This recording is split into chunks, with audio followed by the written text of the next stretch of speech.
धन्यवाद विनय जी। हम सभी अभिनंदन करते हैं अकादमी के इस सालगिरह पर। आप सभी यहाँ पर आए उन सभी का भी, और विशेष रूप से प्रयाग जी का कि दिल्ली से ये सौभाग्य हुआ है कि इस अवसर पर प्रयाग जी हम लोगों के साथ मौजूद हैं। नंदकिशोर आचार्य जी, प्रख्यात नाटककार, आलोचक, कवि, विद्यासागर जी उपाध्याय जी, जिनको हम सेलिब्रेट कर रहे हैं, आज उनकी जन्मदिन है। हम तो ये कहेंगे जीवेत सर्वसतम का सानिध्य सदा सर्वदा हम सभी को मिलता रहे। बहरहाल मित्रों, प्रयाग शुक्ल जी को सुनना मुझे लगता है अपने आप को गुनना है एक प्रकार से कलाओं के जरिए। ये सुखद संयोग भी है कि अकादमी की सालगिरह और प्रयाग शुक्ल जी का आज ये संवाद कार्यक्रम भी है। मुझे लगता है मित्रों, कलाओं का जो दौर हिंदुस्तान में रहा है, भारतीय कलाओं का खास तौर से मैं कहूंगा,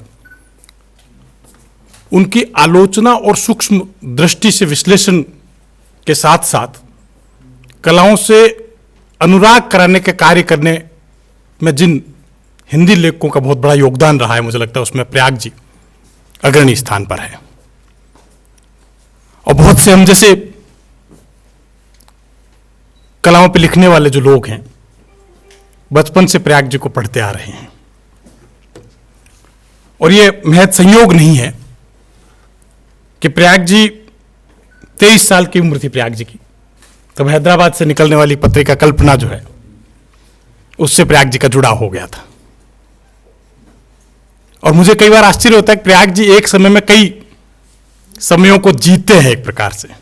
कल मैं गांधी और कलाओं पर आप लोगों से रूबरू हो रहा था और प्रयाग जी ने बाद में कहा कि बहुत सारे समय जो है एक प्रकार से जीवंत हो गए। और मुझे लगता है कि यह प्रयाग जी के लिखे की विशेषता भी है कि प्रयाग जी जब शाब्दिक रूप में हम सबसे साक्षात कर रहे होते हैं, रूबरू हो रहे होते हैं, तो ऐसा लगता है कि एक प्रवाह जो है, जीवंत प्रवाह और एक प्रकार की जीवन चलचित्र जो हम लोगों के साथ घूम रहे होते हैं। और चाहे प्रयाग जी यात्रा वृत्तांत लिखते हैं, या प्रयाग जी कलाओं पे लेखन करते हैं, या प्रयाग जी कविता लिखते हैं, या प्रयाग जी कहानी लिखते हैं, मुझे लगता है साहित्य के लगभग सभी विधाओं से, बाल साहित्य से भी खास तौर से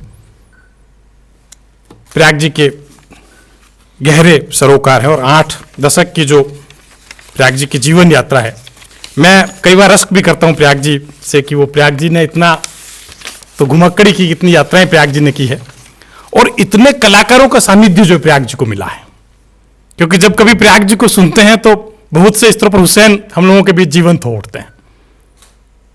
स्वामी पर की तो आत्मकथा ही प्रयाग जी ने लिखी, जगदीश स्वामीनाथन की जो है। और मुझे लगता है बहुत से कलाकारों की आत्मकथा जो राम कुमार जी की शुरुआत में प्रयाग जी जब लेखन के, प्रयाग जी दिल्ली जब प्रयाग जी आए थे तो राम कुमार जी के स्टूडियो में रुके थे प्रयाग जी। मैं ठीक कर रहा हूं जी। तो बहुत से ऐसे कलाकार हैं जिनसे बहुत निकट का नाता प्रयाग जी का रहा है। और मुझे लगता है कि प्रयाग जी का जो निकट का नाता कलाकारों से रहा है, उससे हम लोग भी कलाकारों के निकट अपने आप को अनुभूत करते हैं प्रयाग जी के जरिए। मुझे लगता है जनसत्ता में लंबे समय तक प्रयाग जी ने कलाओं पे लिखा, उनका कॉलम प्रकाशित होता था। इतवारी पत्रिका में मैं इसलिए खासतौर से जिक्र कर रहा हूँ इतवारी पत्रिका की, इतवारी पत्रिका यहीं से राजस्थान से निकलती थी। और देखना नाम से एक स्तंभ जो है, कभी प्रयाग जी ने उसमें इतवारी पत्रिका में लिखा था, और बाद में उनकी किताब भी उसमें प्रकाशित हुई थी। और मुझे लगता है कि हिंदी में पहली ऐसी किताब थी कि देखा कैसे जाए कलाकृतियों को, जो है कलाकृतियों को नहीं बल्कि तमाम जो आसपास हम लोगों के बीच घटित हो रहा होता है, हम लोग जो कुछ अनुभव कर रहे होते हैं, बहुत सारी चीजें हम लोगों से छूट जाती है। जो छूट जाता है लेकिन महत्वपूर्ण होता है, उसको कैसे एक कला रसिक देखता है, उसे मुझे लगता है अनुभूत करना हो तो प्रयाग जी के लिखे में हम लोगों को जाना पड़ेगा। बहुत सारी बातें हैं। 1940 में कोलकाता में प्रयाग जी का जन्म हुआ। मैंने सबसे पहला कविता संग्रह यह जो हरा है प्रयाग जी का पढ़ा था, वाग्देवी से प्रकाशित हुआ था। और उसके बाद मुझे लगा कि बड़े अलग तरह के कवि है, इस तरह के कवि है कि जिनकी कविताएं हम लोगों से बतियाती है, एक प्रकार से संवाद करती है कविता। बौद्धिक आडंबर से दूर, बौद्धिक बोझिलता से दूर प्रयाग जी की कविताएं सहज संप्रेष्य है। और उसमें एक खास बात यह भी है कि अर्थ दर अर्थ कविता के गवाक्ष खुलते चले जाते हैं प्रयाग जी की कविताओं के। और ये भी एक सुखद संयोग देखिए आप कि प्रयाग जी जिन कलाकारों के निकट रहे हैं, कलाओं से बहुत निकट रहे हैं, और उम्र की इस वजह पर प्रयाग जी चित्रकार के रूप में भी हम लोगों के समझ प्रकट होते हैं। कोविड का समय है और कोविड के समय में प्रयाग जी ने बहुत सारे कलाकृतियों का सृजन किया। एक प्रदर्शनी, ये भी सुखद संयोग में मानता हूँ कि अकादमी का के लिए बहुत अच्छी बात, राजस्थान ललित कला अकादमी में खासतौर से कह रहा हूँ कि अकादमी की वर्षगांठ पर प्रयाग जी की कलाकृतियों की प्रदर्शनी का जो यहाँ पर उद्घाटन हुआ है। मुझे लगता है कि बहुत कम ऐसे लेखक हैं जो साथ साथ चित्रकर्म से भी जुड़े हैं। मुझे लगता है इनका मूल्यांकन अभी नहीं होगा प्रयाग जी, एक बाद में बहुत अरसे बाद हम लोग, या अभी भी जैसे जिस रूप में होगा तो धीरे धीरे इसके भी जो है उनका आएगा। कुछ एक चीज़ें बता देता हूँ इस पृष्ठ पर। सुने ना फिर न कहना, शहीद प्रयाग जी की 1 दर्जन से अधिक कविता संग्रह प्रयाग जी के। कवि, कथाकार, निबंधकार, कला समीक्षक और अनुवादक के रूप में प्रयाग जी का कार्य जो है हम सभी जानते हैं। बांग्ला से बहुत महत्वपूर्ण अनुवाद भी प्रयाग जी ने किए हैं, और रविन्द्रनाथ ठाकुर की गीतांजलि जो है, जिसको नोबेल पुरस्कार मिला था, उसका अनुवाद प्रयाग जी ने किया। और कल एक खास बात और पता लगी संवाद में, प्रयाग जब बात कर रहे थे कि महात्मा गांधी की जीवनी जो है उसको आज के परिप्रेक्ष्य में कैसे पढ़ा जाए, वह भी प्रयाग जी के अनुवाद के जरिए हम लोगों के समक्ष कुछ समय बाद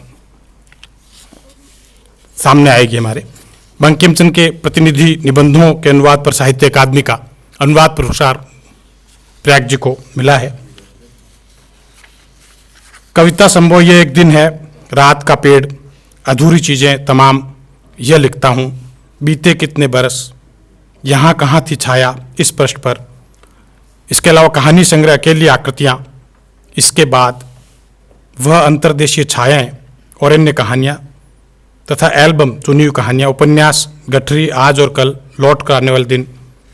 ये कहानी, कविताएं और उनकी उपन्यास इनका है। कला परख की आज की कला, और अभी बहुत महत्वपूर्ण प्रयाग जी की कला की दुनिया किताब जो है, मुझे लगता है कि आप सब में अगर नहीं पढ़ी है इस किताब को तो पढ़ना चाहिए। कला की दुनिया, मुझे लगता है कला पे जो कुछ लिखा है प्रयाग जी ने, उस सब का एक प्रकार से प्रतिनिधि संचयन कह सकते हैं कि कला की दुनिया है। और मैं मानता हूँ कि इसका पेपर बैक भी आ गया है, तो उसका हम सबको आस्वाद करेंगे तो कला प्रयाग जी से और ज़्यादा निकटता हम लोग अनुभव करेंगे।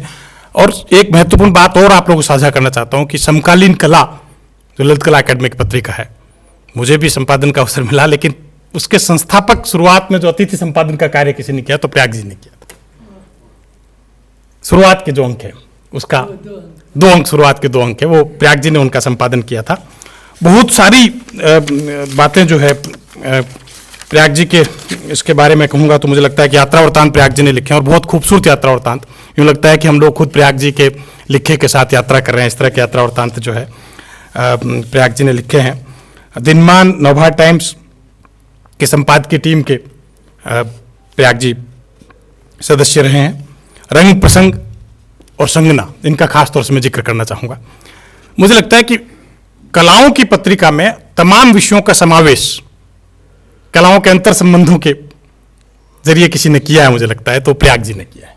रंग प्रसंग NSD की पत्रिका, नेशनल स्कूल ऑफ ड्रामा की पत्रिका रही है, लेकिन रंग प्रसंग के इतने महत्वपूर्ण अंक प्रयाग जी के संपादन में निकले हैं कि कैसे नाटक का अन्य कलाओं से सरोकार हो सकता है, कैसे संगीत का अन्य कलाओं का सरोकार हो सकता है, कैसे चित्र का जो अन्य कलाओं से अंतर संबंध हो सकता है, उन सब पर प्रयाग जी ने लिखा भी बहुत है और लिखवाया भी बहुत है लोगों से। मैं इसलिए बात कह रहा हूँ कि संगना जब प्रयाग जी संपादित करते, संगना के भी संस्थापक संपादक, संगीत नाटक अकादमी की जो पत्रिका है संगना, उसके संस्थापक संपादक प्रयाग जी रहे हैं। और मेरा सौभाग्य रहा है कि संगना में जब प्रयाग जी थे तो मुझसे खूब लिखवाया करते थे, तो मुझसे ही नहीं बल्कि बहुत से लोगों से प्रयाग जी ने लिखवाया है। तो मुझे लगता है कि बहुत कम ऐसा होता है कि हम कलाओं की एक दुनिया खड़ी करते हैं, और मुझे लगता है प्रयाग जी ने कलाओं की एक दुनिया जो है समानांतर अपने लिखने के साथ साथ वो खड़ी करने का कार्य भी महत्वपूर्ण किया। 1964 में प्रयाग शुक्ल जो मैं बात कर रहा था अतीत की, दिल्ली आ गए थे, और इसके बाद राम कुमार जी के यहाँ पर मैंने बताया था आपको रहे, M.F. हुसैन, तैयब मेहता, मंजीत बावा, कृष्ण खन्ना, इन सभी से इतनी अंतरंगता प्रयाग जी की रही है कि बाद में जो है इन पे जो लिखा प्रयाग जी ने वो मुझे लगता है कि बहुत महत्वपूर्ण उनका है। बद्री विशाल पित्ती पे एक अंक जो है प्रयाग जी का निकला, और काशी पर भी जो अंक निकला प्रयाग जी का, जो संपादन किया प्रयाग जी ने, वो बहुत महत्वपूर्ण है। बहुत सारे पुरस्कार प्रयाग जी को समय समय पर मिलते रहे, बहुत सारी फिल्में, बहुत सारे दूरदर्शन पे जो है उनका प्रयाग जी का हो रहा है। मुझे लगता है कि मैं अगर इस परिचय पे चलूँगा तो पूरा एक व्याख्यान शायद परिचय का प्रयाग जी का हो जाएगा। बहरहाल हम सब चाहते हैं कि प्रयाग जी को हम सुने, और सुनना इनको निश्चित रूप से कलाओं को गुनना एक प्रकार से होगा। बहुत सारी चीज़ें हम लोगों को प्रयाग जी के वक्तव्य से मिलेगी। मैं बहुत आदर के साथ आज प्रयाग जी को सुनने के लिए आमंत्रित करता हूँ। कितना सुखद संयोग है कि राजस्थान ललित कला अकादमी का स्थापना दिवस है।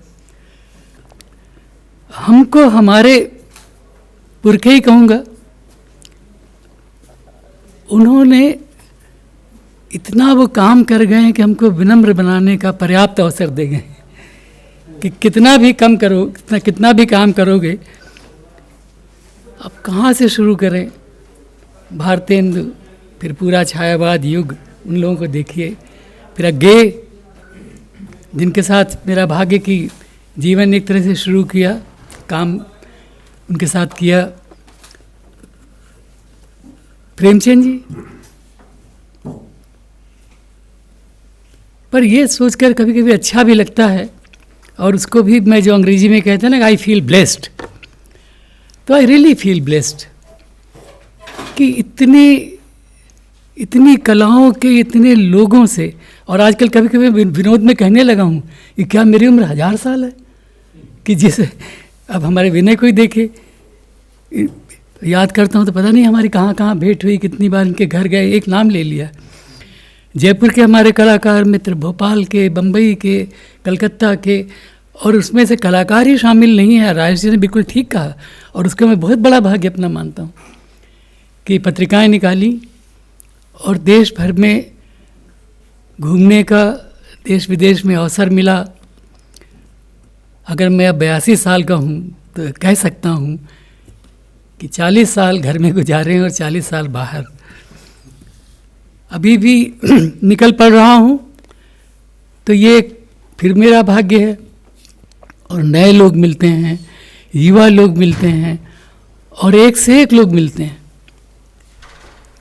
तो फिर ये लगता है कि हमारा ये जो समय है जिस पर अभी हम बात करने वाले हैं, आज़ादी के बाद की कला,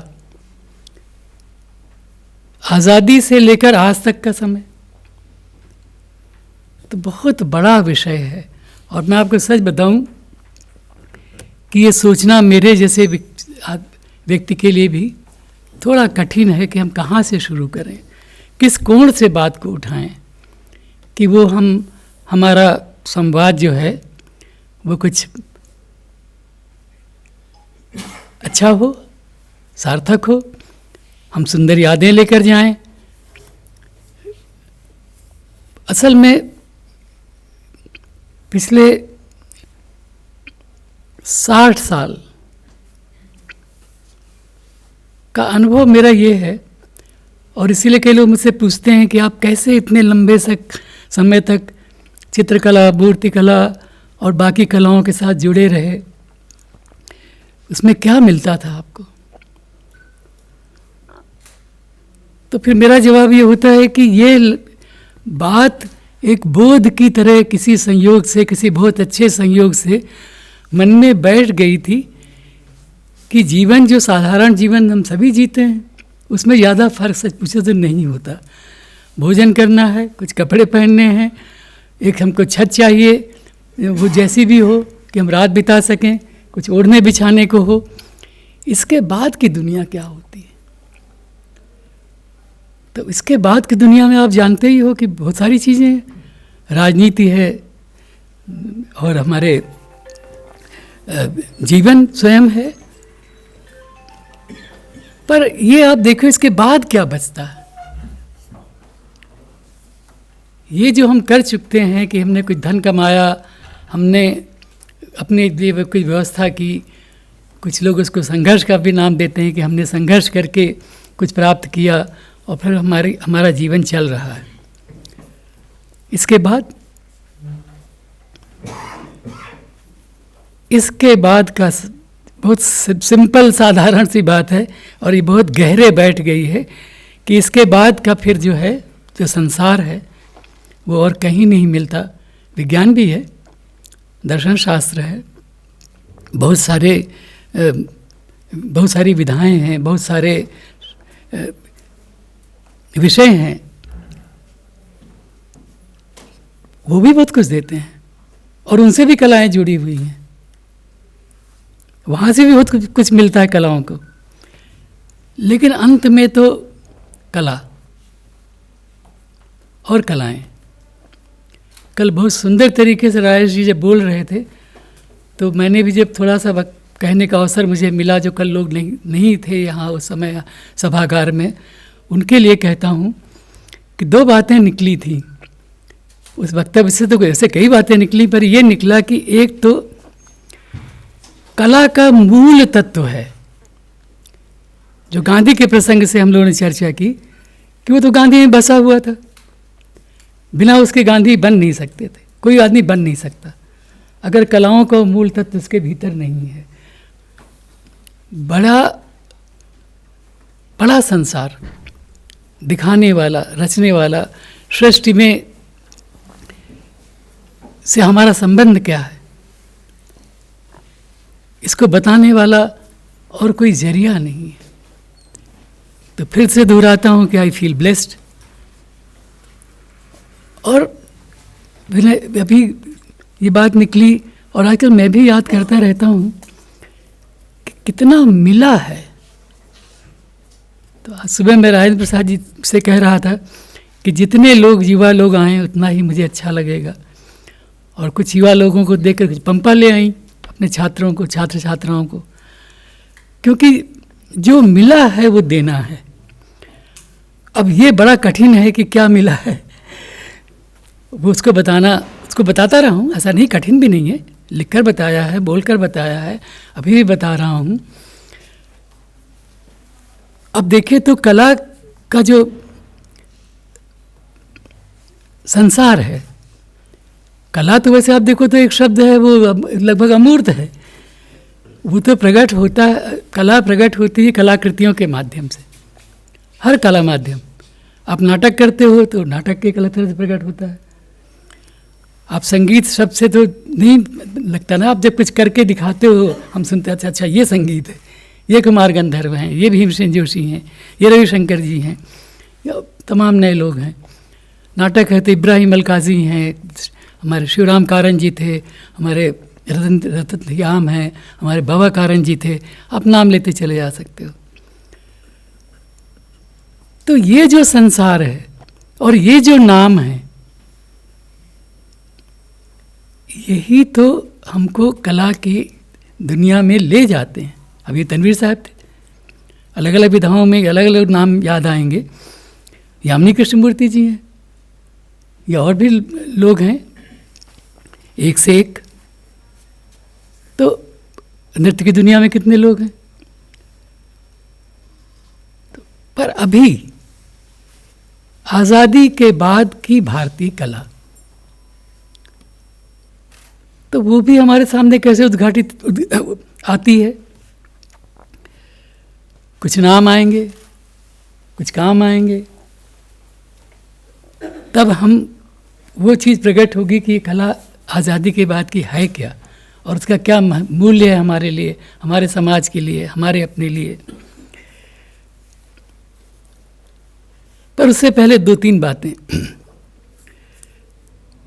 जब मैंने कहा कलाकृतियों के माध्यम से कला प्रकट करती है अपने को, तो ये सोच कर कभी कभी बहुत अफसोस होता है कि एक बहुत लंबे समय तक भारत में घरों की दीवारें खाली रही, क्योंकि जो मिनिएचर्स थे वो तो राजाओं के यहाँ थे। और ये सच्चाई है कि अगर हमको आज़ादी न मिलती तो हम मिनिएचर पेंटिंग्स हम लोगों को जो देखने को मिली नहीं मिलती। वो तो जब राष्ट्रीय आधुनिक कला संग्रहालय बना, राष्ट्रीय संग्रहालय बना, भारत कला भवन पहले बना, तो वो हमको देखने को मिलने लगी। और फिर ये हुआ कि खुद रियासतें, जब आज़ादी मिल गई और इस तरह से रियासतें नहीं रह गईं, तो उन्होंने खुद अपने संग्रहालय बनाए।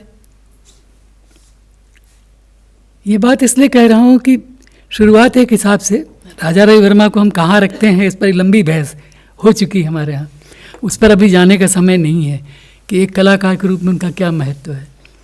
पर एक बड़ा महत्व उनका इस मामले में तो है ही हिस्टोरिकली, कि ओलियोग्राफ्स बनते हैं, कैलेंडर बनना शुरू होते हैं, और भारत के मध्यवर्गीय दीवारों में यहाँ तक कि जो किराने की दुकानें हैं, सामान्य फल सब्जी बेचने वाली जगह हैं, वहाँ वो प्रकट होने लगते हैं। अब कई लोग कहते हैं कि साहब हमारे यहाँ कला को लोग वो मूल्य नहीं देते जो बाहर देते हैं या कई देशों में देते रहे हैं, यूरोप में देते रहे हैं। तो मेरे मन में यही आता है कि भाई जो चीज़ देखने को नहीं मिली उससे क्या संबंध बनेगा, जिस पर चर्चा ही नहीं हुई। राजा रवि वर्मा के बाद एक बड़ा नाम, हम सब जानते हैं, कोई नई बात नहीं कह रहा, पर बहुत जोर देकर कह रहा हूँ कि आज़ादी के बाद, ठीक आज़ादी के समय, अगर हुसैन जैसे लोगों ने प्रोग्रेसिव आर्टिस्ट ग्रुप नहीं बनाया होता और हुसैन ने इतना लगकर काम नहीं किया होता और तमाम लांछन नहीं सहे होते, इसको लोग भूल जाते हैं। सारे कॉलेजेस में, यहाँ भवानी शंकर जी बैठे हैं, विद्यासागर जी हैं, और लोग भी हैं, ये बताएंगे कि एक समय तो कला संस्थाओं में कैनवस नाम की चीज़ का प्रवेश ही नहीं था, शांति निकेतन में भी, बड़ौदा में भी, और वो उपलब्ध भी नहीं था। तो हुसैन साहब ने, मुझे याद है उनको, जब मैंने लांछन कहा तो उनको सहना पड़ा था। मेरे सामने की घटना है, श्रीधरणी गैलरी में उन्होंने कैनवास बिछाया और काम करने लगे बिना ये किसी की ओर देखे हुए। तो हमारे एक मित्र ही थे एक समय, अनिल सारी, जोर से कहते हैं, हुसैन साहब ये क्या नाटक कर रहे हैं। हुसैन साहब चुपचाप काम करते रहते हैं, फिर इंदौर, फिर भोपाल, फिर सारी जगह। और जब हुसैन साहब 75 साल के हुए थे और मैं भी गया था, जो बड़ा सिविक रिसेप्शन हुआ था यहाँ, इंदौर की कुछ छात्राएं, उनको मैं बता रहा था, 1000 से ज़्यादा लोग जुड़े थे। उस दिन मैंने ये बात कही थी, मुझसे ही बोलने को कहा गया, तो मुझे लगा 1000 लोगों के बीच में मैं क्या बात करूँगा कला की, कैसे पहुँचे, कोई राजनीति की सभा तो है नहीं। तो मैंने कहा हुसैन साहब का अभिनंदन हम सब लोगों को इसलिए करना चाहिए कि इन्होंने कैनवास को कागज़ बना दिया, और वो अगर न होते तो आज 20 साल का लड़का या हम जैसे लोग, जिनमें साहस कहीं से पैदा हुआ कि चलो तुम भी कुछ कर लो, ये नहीं हो सकता था। और हुसैन साहब को बहुत अच्छी तरह पता थी कि अगर वो कैनवास को कागज़ की तरह बरत नहीं देते तो ये समाज में कला की वो कभी वो मान्यता नहीं मिलेगी, बहुत समय लगेगा। क्योंकि मिथ क्या थी, यही तो मिथ थी ना कि एक कलाकार कहीं एक स्टूडियो बनाता है, उस एकांत में वो काम करता है और उसको संभालना मुश्किल चीज़ है। मैंने सुना है सभी बड़े कलाकारों तक को सुना है 60s में, कैसे प्राइम करेंगे, कितना टर्पेंटाइन मिलाएंगे, ब्रश कैसे साफ करेंगे, बातें करते हुए सुना है। फिर दूसरा ये कि उसका एक मूल्य है,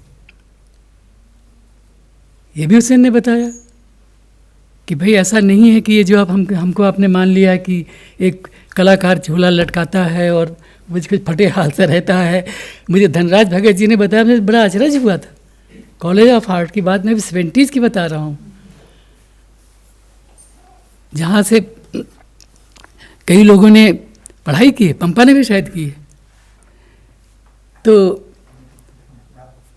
वहाँ वो 10 लोगों को लाना पड़ता था।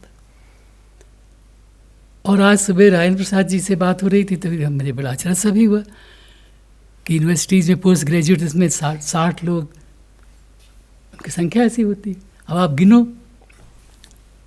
कि ये जो विश्वविद्यालय बने, जो कॉलेजेस बने, प्राइवेट संस्थाएं बनी, और जो आज़ादी की बाद की घटनाएं, संग्रहालय भी आज़ादी की बाद की घटनाएं हैं। भारत कला भवन भी एक तरह से आज़ादी की लड़ाई और आज़ादी के बाद की घटना है, इसकी याद कल हो चुकी है। राजेश व्यास जी ने बहुत अच्छी तरह याद दिलाई है। राजकृष्ण दास जी, गांधी जी, जवाहरलाल नेहरू, सुभाष बोस, ये सब उसको बनाने में लगे हुए थे कि हमारा एक संग्रहालय होना चाहिए। अब देखिए तो किरण नाडार म्यूजियम, भारत कला भवन, अभी भी कम है। बिहार म्यूजियम पटना, अभी हाल की घटना है। जवाहर कला केंद्र। तो आपके पास ये जो संस्थाएं बनी हैं, ये जो कलाकृतियों को दिखाने की जगहें बनी हैं, ये जो गैलरीज खुली हैं, और खाली कला की दुनिया की तो बात कर रहा हूँ, लेकिन जो बाकी कलाओं का भी संसार बड़ा हुआ, वो कैसे बड़ा हुआ? इन लोगों ने बड़ा किया है। पर उसमें भी बहुत सारी बहसें हैं और बड़ी दिलचस्प बहसें हैं, अभी उन पर भी आता हूँ। देखिए, ये तो सच्चाई है कि प्रोग्रेसिव्स अभी भी रूल कर रहे हैं, मार्केट में भी, नाम में भी। हुसैन, रज़ा, सूजा, आरा, जो भी इसके सदस्य थे, राम कुमार जी जुड़े हुए थे। कृष्ण खन्ना, राम कुमार जी उसके मेंबर नहीं थे प्रोग्रेसिव्स के, पर इन सब के साथ थे। हुसैन के तो परम मित्र थे। बहसें क्या शुरू होती हैं? प्रोग्रेसिव्स के बाद एक और ग्रुप बनता है, ग्रुप 1890 का, जिसकी अगुवाई स्वामी करते हैं, जिनके साथ मैंने अपना जीवन बिताया है, बहुत कुछ सीखा है उनसे। उनकी अभी जीवनी लिखी है, जो आप लोगों ने देखी, आज कुछ लोगों के हाथों में भी है। उनका मानना बिल्कुल दूसरा था। सतीश गुजराल लौटे मेक्सिको से, तो वो मेक्सिको की बात कर रहे हैं। कोई यूरोप से लौटता था, फ्रांस से, पेरिस से, कोई न्यूयॉर्क से, तो न्यूयॉर्क स्कूल की बात करता था और पेरिस स्कूल की बात करता था। तो स्वामी ने लगभग इस शब्द का इस्तेमाल किया कि we will not bear all this nonsense. ये बहुत हो चुका। हमारे पास भी तो आंखें हैं। और साथ साथ देखिए, जब मैं बात कह रहा हूँ, एक उदाहरण से बताऊंगा उसको, क्योंकि मुझसे सवाल पूछा गया था, ऐसे ही कुछ बोल रहा था, तो उन्होंने कहा कि इसका मतलब, वो जिससे मुझसे सवाल किया था, उनका नाम भी याद है, ज्योति कटपालिया, अंग्रेजी पढ़ाती हैं, दिल्ली में रहती हैं। तो ऐसे ही कहीं मैं बोल रहा था, तो बोली, आप ये कह रहे हो तो स्वामी के बारे में, और तो इसका मतलब तो ये हुआ कि अंध विरोध। तो मैंने कहा, आपको कई तथ्य पता नहीं हैं। जब ग्रुप 1890 की पहली प्रदर्शनी दिल्ली में हुई, रविंद्र भवन में, तो वो ब्राक को समर्पित थी। उसका उद्घाटन जवाहरलाल नेहरू ने किया था। कैटलॉग लिखा था ऑक्टोवियो पाज ने। मुझे आज बड़ी खुशी हुई, ईशा सिंह यहाँ बैठी हुई हैं, एक युवा पत्रकार हैं, ये सुबह दोपहर को मिलने आई, तो इनके हाथ में किताब मैंने देखी, मैंने अनुवाद किया पाज की कविताओं का। पास से स्वामी की मैत्री, विरोध की बात नहीं थी। फिर दूसरी बहस देखिए, वो फिगरेटिव एब्स्ट्रैक्ट को लेकर शुरू, बड़ी एब्सर्ड बहस, उसका कोई मतलब ही नहीं है। पर हम अपने युवा छात्रों को ठीक से बता नहीं पाते कि ये सब सवाल बिल्कुल बेमतलब है। एक बार यही विनय के वहाँ व्योम में कुछ लोगों ने मुझसे सवाल किया कि अमूर्तन पर करते ही रहते हैं लोग। तो मैंने जेब से रुमाल निकाला और मैंने विनय से कहा कि कैंची मंगाइए। तो मैंने रुमाल ऐसे लहराया, पूछा लोगों से, भैया क्या है? तो बोले रुमाल है। मैंने इसके टुकड़े कर दिए और चिपका दिए। मैंने कहा, आप बताइए ये क्या है? तो बिना किसी एक ऑर्गेनिक चीज़ के हुए उसके टुकड़े थोड़े हो सकते हैं। हर आकार किसी एक बड़े आकार का हिस्सा है। इसको सिद्ध किया, ये सोच करके नहीं कि प्रमाणित करना है, काम इस तरह से किए अंबादास जी। व्हाट एन आर्टिस्ट, ग्रुप 80-90 के मेंबर। मेरा भाग्य कि मैं बहुत उनसे जुड़ा रहा, काफ़ी जुड़ा रहा। उनकी मृत्यु से पहले उनसे मिलने गया नॉर्वे, हॉस्टलों में। उनके न रहने के बाद फिर गया, फिर उसी घर में रहा। मतलब एक ऐसा कलाकार जिसको ये सुनकर भी हंसी भी आती थी, उनको भी आती थी कि क्या बहस है ये, जो मैं बना रहा हूँ आप इसकी बात करो। फिर स्वामी आए, उनकी बहस आपको बता चुका हूँ, प्रोग्रेसिव से जो बहस हुई। लेकिन उसके पहले ये जो प्रोग्रेसिव्स भी थे, हुसैन और सूजा, दो लोग खास तौर पर। सूजा से मेरी बहुत गहरी मैत्री रही, फिर झगड़ा भी हुआ, अभी उस पर नहीं जाऊंगा, बोलचाल बंद हो गई थी। तो पर उनके लिए मैंने कविता लिखी। बोलचाल बंद होने का मतलब ये नहीं कि हमारा संवाद बंद हो गया। तो ये जो त्रिभंग की मुद्रा ली हुसैन ने कहाँ से आई? ये हमारे सारे टेम्पल स्कल्पचर से आई। उनका बड़ा गहरा संवाद था। और अभी कुछ दिनों पहले जब अतुल डोडिया ने बड़ी प्रदर्शनी की, बड़ी सुंदर प्रदर्शनी की NGMA में, और सबके साथ एक संवाद चलाया कला, हमारी आज़ादी के बाद की कला पर ही। तो मैंने अतुल से पूछा, मैंने कहा आप तो कुछ भूल गए हो, ये सारा संवाद हो रहा है तो क्या अजंता नहीं है, खजुराहो नहीं है? मेरी एक किताब है आज ही कला, उसमें मैंने इस पर विस्तार से लिखा, कि भी विस्तार से जाने का अवकाश नहीं, इसलिए कह रहा हूँ। उसमें मैंने लिखा, पुरानी चीज़ों पर पड़ने वाली नई रोशनी। कला वैसे तो हम सभी जानते हैं, कोई नई बात नहीं कह रहा, उसके खंड नहीं कर सकते आप, जैसे कविता के नहीं कर सकते।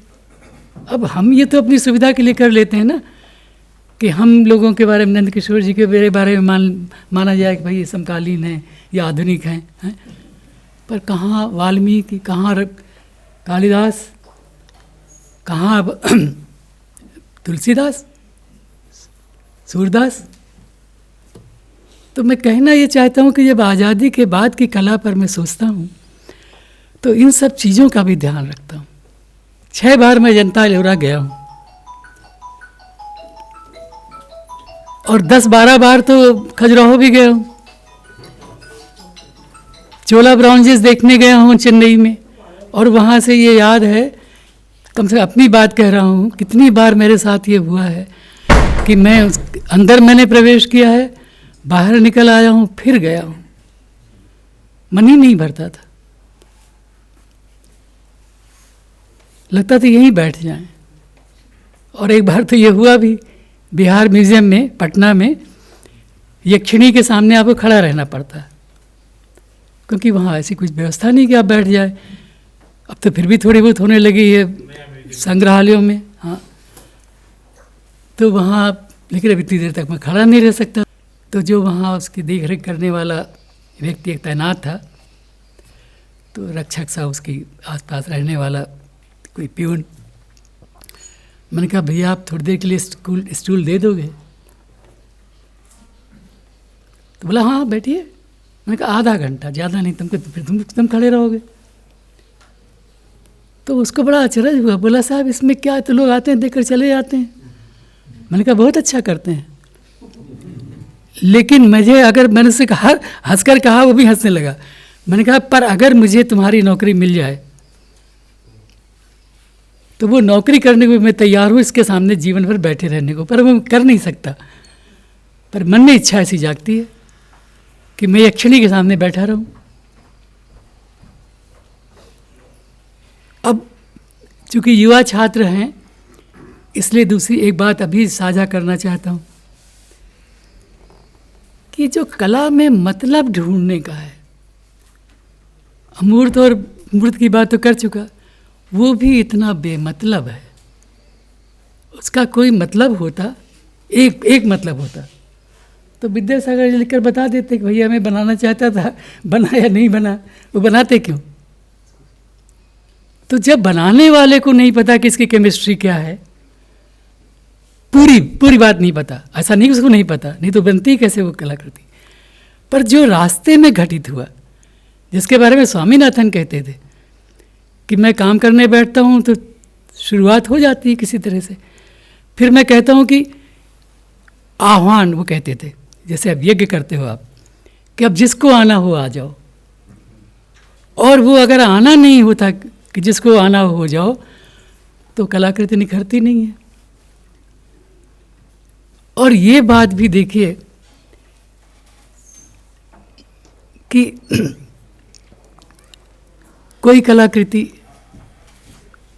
आपसे क्या कहती है। मैं कह चुका हूँ, मैंने आज तक किसी कलाकृति को खराब नहीं कहा। अभी आज़ादी की और दौर की और चीज़ों पर आऊँगा, पर चूंकि यहाँ युवा लोग हैं इसलिए इसको बांटना चाहता हूँ। तो ये बात समझ में आती है कि एक तो ये आह्वान की बात हो गई, दूसरी मतलब की। अब बताइए, स्वामी ने एक बड़ी सुंदर बात कही है, क्योंकि उनसे मिला है इसलिए उनका नाम लेकर उसको बांटता हूँ। बहुत पहले उन्होंने लिखा था कि कोई भी image if it is strong, वो अपने आप में एक रियलिटी है, वो किसी चीज़ को रिप्रेजेंट नहीं करती, वो खुद अपनी बात कहती है, उसको आप सुनो। नहीं तो अगर देखिए, अगर ऐसा ना होता तो क्या जो वैन गॉग का सनफ्लावर है, अगर वो अपने आप में रियलिटी नहीं है एक, तो कोई भी बना देगा, स्टूडेंट बना देगा, आप उसको दे दो, बना दो, सूरजमुखी बना देगा वो। पर वो क्या चीज़ है, उसमें क्या डिपॉजिट हुआ है कि वो ख़त्म ही नहीं होता। पीढ़ियाँ निकाल रही हैं, पीढ़ियाँ गिल्टी महसूस कर रही हैं, मैं भी गिल्टी महसूस करता हूँ। वह हाय हुसैन हम ना हुए वाले अंदाज में कह रहे हम क्यों नहीं हुए, वैन गॉग को एक दिन क्यों देखना पड़ा कि वो कोई काम सराह नहीं रहा, एक भाई के अलावा कोई बिक्री नहीं हो रही। और आज वो एक अलग प्रश्न है, वो तो दूसरी तरफ जाना होगा, इसमें अभी नहीं जाऊंगा कि वो तो फिर कला बाजार की बात है कि आज वो अरबों में एक Van Gogh is selling in not in lakhs और करोड्स, पर वो तो 1500 करोड़ में बिक रहे हैं। तो ये क्या चीज़ है? मैं सूरजमुखी क्यों देखता हूँ? आज सुबह राजेंद्र प्रसाद जी से कह रहा था, मिल गए अचानक वहाँ मॉर्निंग वॉक के समय, कुछ बातें होने लगी। मैंने कहा मैंने ब्राक के काम को तो बहुत बाद में देखा, पर एक मोमेंट को मैं कभी नहीं भूला जीवन में। एक किताब मेरे हाथ लगी ब्राक की, मैंने खरीदी थी इंस्टॉलमेंट में, तब इतने पैसे तो होते नहीं थे। तो एक सीरीज़ थी मॉडर्न मास्टर्स की, यूरोपियन मॉडर्न मास्टर्स की, तो मैंने खरीदी थी। 50 रुपये महीने, 40 रुपये महीने उसके देता था इंस्टॉलमेंट में। तो मैंने कहा मैंने ब्राक का एक चित्र देखा, मैं वहाँ खड़ा रह गया। वो मोमेंट मुझे आज तक नहीं भूलता। क्या है इसमें भाई, ये क्या चीज़ है? इसने कौन सा जादू मुझ पर कर दिया है कि मेरी नज़रें इससे नहीं हट रही, मैं कहीं और जा नहीं पा रहा? ये क्या चीज़ है? फिर उनके ओरिजिनल वर्क से बहुत बाद में देखे, पेरिस में, लंदन में, न्यूयॉर्क में, यूरोप के दूसरे शहरों में जब जाना हुआ, बहुत लेट जाना हुआ था मेरा। व्हेन आई वाज 39 तब मेरी पहली बार मैं विदेश गया था, तब देखे। लेकिन उसके पहले किताब देख करके उसके जादू ने आपको बांध लिया। इसका मतलब उसमें कुछ डिपॉजिट हुआ है तभी तो, और वो अपने आप में रियलिटी, जो स्वामी कहते थे, ये कोई स्ट्रॉन्ग इमेज ही तो होगी ऐसी जो आपको पकड़ लेती है। बाकी तो मैं इसका बहुत उदाहरण देता हूँ कि ट्रक के पीछे बना हुआ फूल कोई ख़राब चीज़ थोड़े है, मैं भी देखता हूँ। वो आगे आगे ट्रक जा रहा है, एक फूल बना हुआ है, और मेरी गाड़ी पीछे पीछे जा रही है, और मैं उस ट्रक की तरफ देखे जा रहा हूँ, बार बार देखे जा रहा हूँ जब तक वो उजल नहीं हो जाता। पर उसको मैं 300 बार नहीं देखूँगा या 30 बार नहीं देखूँगा, तो फिर क्या सिद्ध हुआ? तो ये इस बातें इसलिए याद की कि ये सब बहसें हम लोगों ने आज़ादी की दौर के बाद की कला में सुनी और देखी हैं। और मेरे साथ भी अगर आप देखो तो एक हिसाब से लगभग उस पीरियड के साथ चलता भी रहा हूँ। मेरे परिचय में बताया जा चुका है कि मेरा जन्म 1940 में कलकत्ता में हुआ।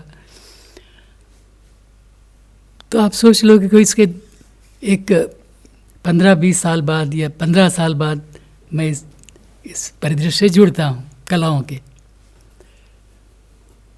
और फिर तब से देखता ही आ रहा हूँ।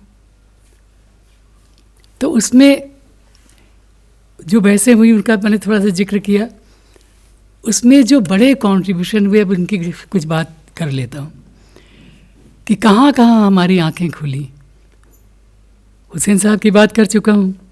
हुसैन साहब के बारे में एक चीज़ और, जब मेरी ये किताब आई छोटी सी, तो हमारे एक मित्र तो नहीं, परिचित ने मुझसे कहा कि आप सब लोग इतनी तारीफ़ करते हो हुसैन की, हुसैन में क्या है, गहराई तो है नहीं। मैंने कहा मान लेता हूँ, गहराई से जो भी आपका आशय हो। और मैंने स्वयं इस किताब में लिखा है कि हुसैन साहब भी, ये सूजा भी, हर काम ऐसा थोड़े है कि आप चमत्कृत हो जाओ, उसको देखते ही रहो कि आपकी आंखें ही ना हटें। पर लाइन फिर ये भी तो देखिए ना, कोई एक बड़ा गुण तो था उस व्यक्ति में, तो वो चुप रहे। मैंने कहा वो क्या था? उठते बैठते जागते आप रेखा से जो बना रहे हो उसको आप चाहे 1 घंटा देखोगे, 5 मिनट देखोगे, पर देखोगे ज़रूर। हुसैन का कोई भी चित्र आपके सामने आ जाए, कुछ भी बनाया हुआ सामने आ जाए, कोस्टर पर बनाते थे, पेपर नैपकिन पर बनाते थे, ये जो मेनू कार्ड होते हैं होटल के, उसमें जहाँ जो मिलता था बनाते थे। एक बार उन्होंने दिल्ली में एक बड़ी गैलरी नई खुली, वहाँ एक रेस्तरां हुआ करता था साउथ इंडियन, तो उसने कुछ प्रमोशन के लिए भी सोचा कि हुसैन साहब तो यहाँ उनका काम ऊपर लगे हुए हैं, तो उनसे उसने आग्रह किया कि आप हम बोर्ड लगा देते हैं तख्ती, और चौक से आकर आप कुछ बनाओ और हम रोज़ नया कुछ बनाओ, हम उसको शाम को मिटा देंगे। हम लोग उसको देखने पहुँचते थे। तो है तो कंट्रीब्यूशन। उन्हें कैनवास वाली उसकी बात मैं बता चुका हूँ आपको। अब इस पर आता हूँ कि ये जो कई बातें कह चुका हूँ संग्रहालयों की, हमारे वो कैसे हमको देखने को मिले, पुराने काम भी, पुराने काम के उनका क्या महत्व है, वो हमसे कैसे जुड़ते हैं समकालीन जिन हम लोगों से जो अपने को नया और समकालीन मानते हैं। तो हम भी उनको उसको देखने पहुँचते थे। पर एक और नाम आज़ादी के इस परिदृश्य के लिए वो बहुत महत्वपूर्ण है। रविन्द्रनाथ तो है ही है, उसका शांति निकेतन भी है, जामनी रॉय। क्योंकि हम जब ऐसी कोई बात करते हैं किसी युग को लेकर के, तो ये भी सोचने में फिर आता है, बार बार आता है कि उस समय का और समाज का संबंध उससे क्या बना, एक बृहत्तर समाज का। मैं कह चुका हूँ कि अगर आप आज़ादी नहीं मिलती तो आप मिनीचर नहीं देख सकते थे, समाज का संबंध नहीं बन सकता था जो आज मिनीचर के साथ हमारा है, उस अर्थ में कह रहा हूँ। तो इन लोगों ने वो काम तो किया। जामनी रॉय बहुत बड़ा, उनको बड़ा एक विशेष अर्थ में कह रहा हूँ, मानता हूँ उनको मैं, क्योंकि वो सिंप्लीफिकेशन, वो गहराई, मैं जामनी रॉय का काम नहीं खरीद सकता, लेकिन अपने घर में मैंने एक प्रिंट उनका खरीद कर लगाया हुआ है और रोज़ इसको देखता हूँ कि कैसे चमत्कार है, कैसे ये माता पिता, ये राम सीता, ये कोई फूल पत्ती हैं। तो अपनी बड़ी कला परंपरा से, जिसमें लोक और दुनिया भर की चीज़ें भी, शुरू में उनके काम है ऐसे, वो क्राइस्ट पर भी है, कुछ पश्चिमी प्रभाव भी है, but how gradually he discovers himself, a new technique, a new language.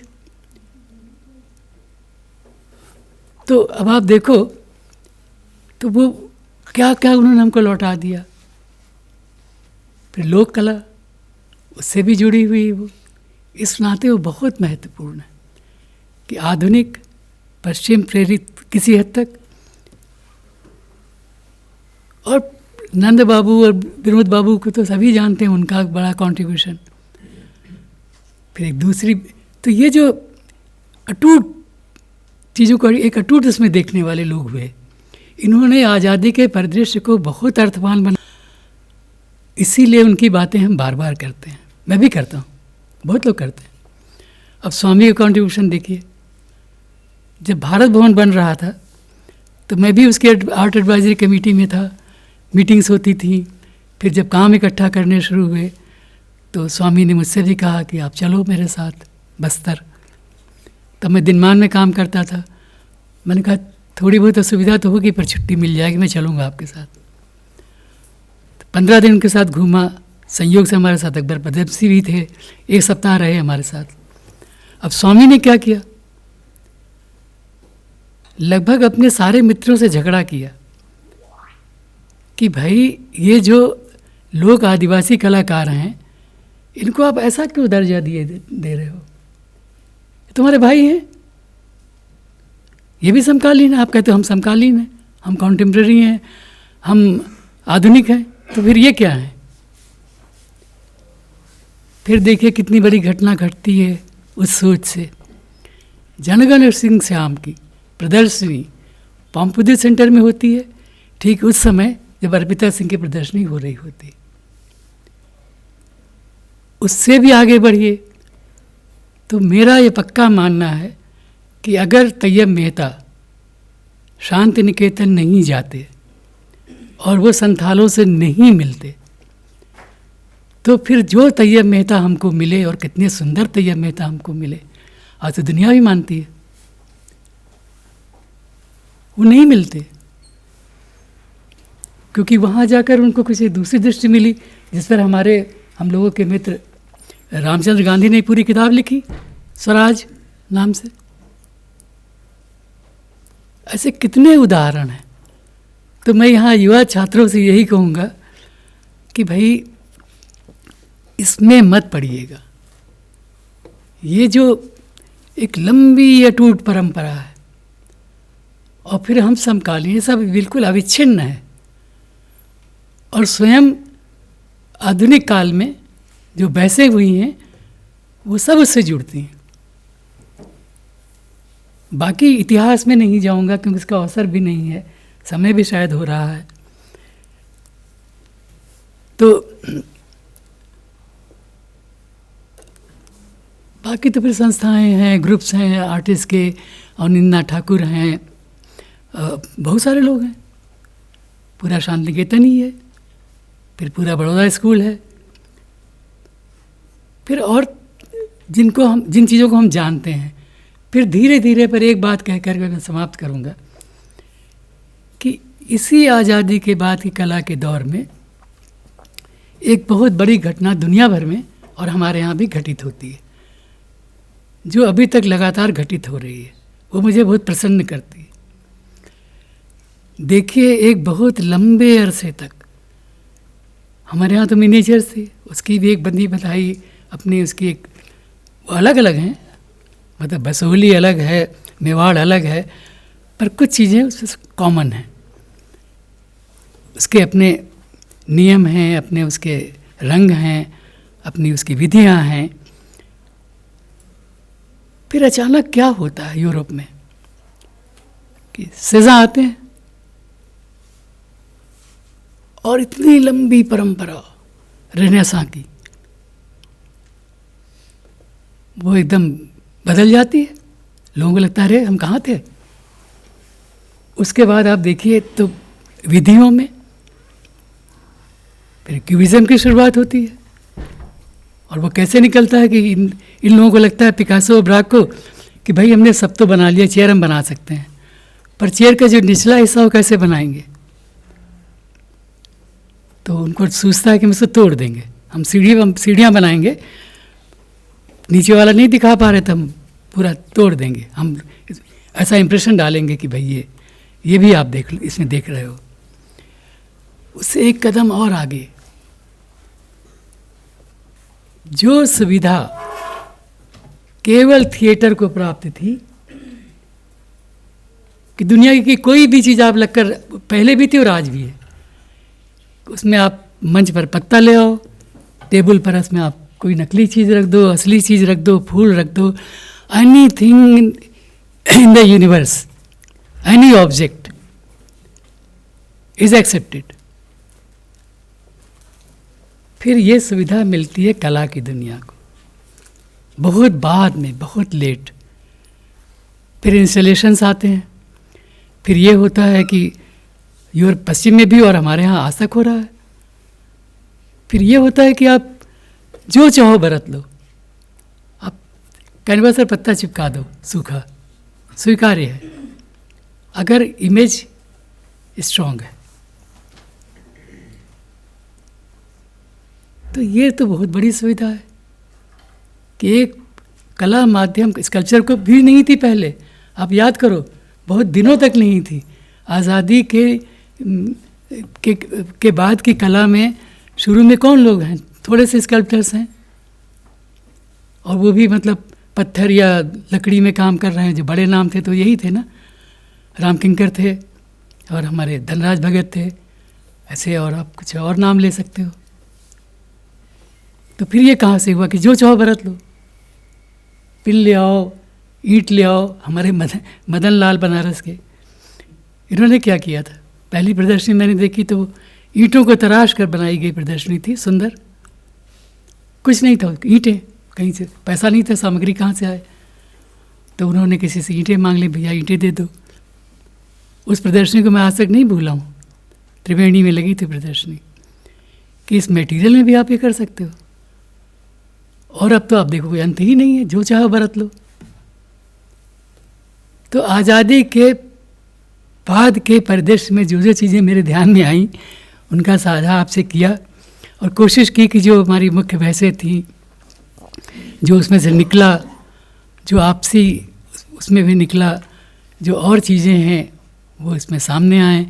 फिर बहुत कुछ और जुड़ता चला गया मटेरियल के साथ साथ, कलाओं से अंतरंगता की बहुत सारी चीज़ें हुई, कोलैबोरेटिव उसमें, कि आप किसी नाटककार को भी शामिल कर लेते हो, किसी थिएटर पर्सन को भी शामिल कर लेते हो और कुछ करते हो चित्र की दुनिया में। आप सबका बहुत नमस्कार और धन्यवाद। नमस्कार सभी। आज बड़े सौभाग्य की बात है कि राजस्थान ललित कला अकादमी का आज स्थापना दिवस भी है, और हमारे बीच आज प्रयाग शुक्ल जी एंड विद्यासागर सर, नंदकिशोर जी आचार्य, रोम धानवी जी भी आज हमारे मंचासीन पर हैं और इस कार्यक्रम की शोभा बढ़ा रहे हैं। मैं सभी मंचासीन का तहे दिल से आभार प्रकट करता हूं कि आज़ादी के अमृत महोत्सव के अवसर पर जो 2 दिवसीय कला संवाद कार्यक्रम था उसमें ये लोग शरीक हुए और हमें प्रयाग शुक्ल जी का आज व्याख्यान सुनने को मिला। सभी मीडियाकर्मी और सभी कलाकार और वरिष्ठ कलाकारों को और कला प्रेमियों का भी मैं बहुत बहुत तहे दिल से आभार प्रकट करता हूं कि वो इस 2 दिवसीय कार्यक्रम में शरीक हुए और इस कार्यक्रम की शोभा बढ़ाई। धन्यवाद।